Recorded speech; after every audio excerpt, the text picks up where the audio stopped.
علیکم دوستان عزیز. امروزها ما همراه استادان کوشش نموده ایستادیم که یک آهنگ‌های خوب و سرودهای نو و تازه برای مخلصان خود ایجاد نموده باشیم و این روزها کوشش کرده ایستادیم و یک سرود نو آماده نمودیم، حسرت دل، شعر از استاد شادروان عطا کریم. برای شما پیشنهاد می‌نماییم. مرحمت این سرود برای شما.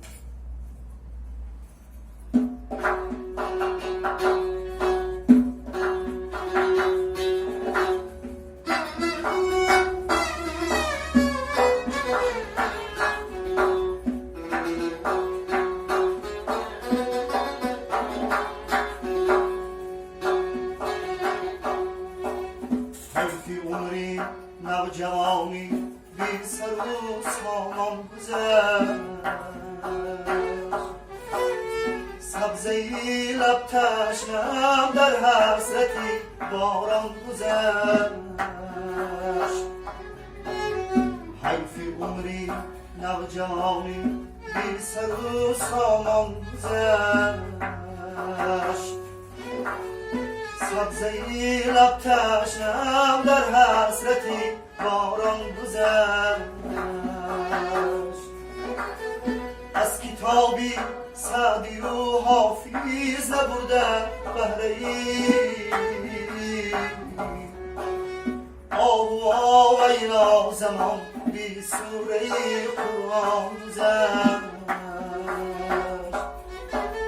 از کتابی سعدی و حافظ نبرده بهره ای، آب و ویلا زمان بی سوره قرآن گذشت. آب و ویلا زمان بی سوره قرآن گذشت.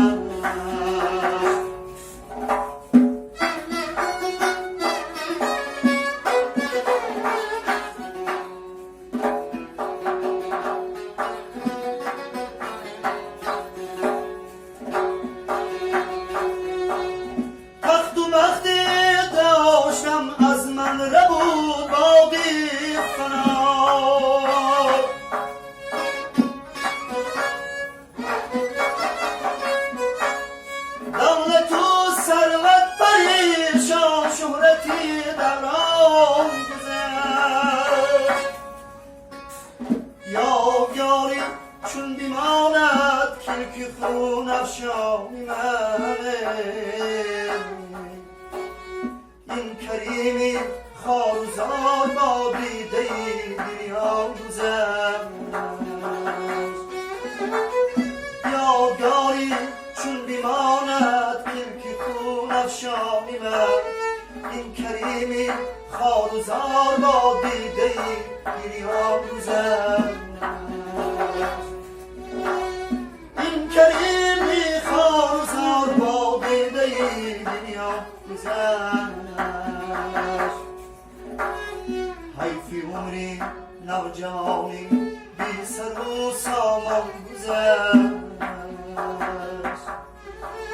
سبزه‌ی لب تشنه‌ام در حسرتی باران گذشت. این کریمی خارزار با دیده گریان گذشت،